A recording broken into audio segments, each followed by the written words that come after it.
Сәлеметсіздер ме балалар? Қазақ тілі сабағына қош келдіңіздер.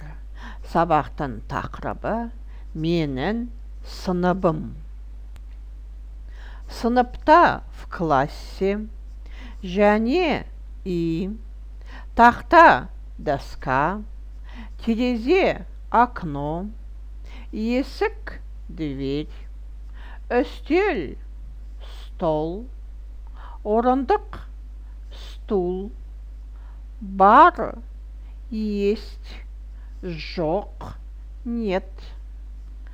Сыныпта не бар? Сыныпта тақта бар. Мынау тақта. Тақта жасыл. Мынау не?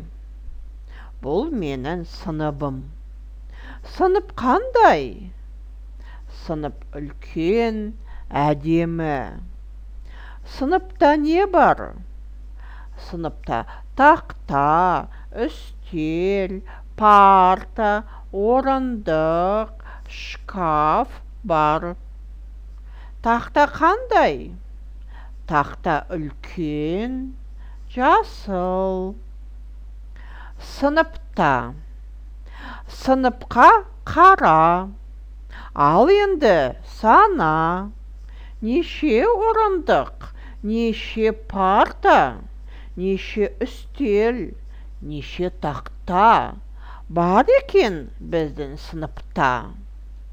Балалар, сабақ аяқталды. Сау болыңыздар.